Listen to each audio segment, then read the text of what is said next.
ছবি খুলবে আমার একটা ছবি তুলবে তোমাকে বলে আছি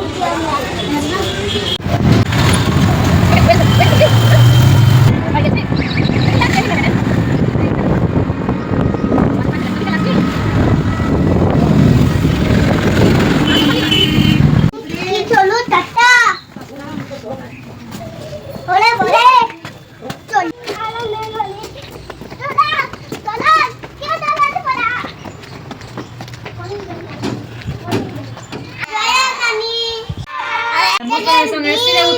আমরা এটা আনন্দ দাদা আর লাইক করে দেন আর কমেন্ট করে দেন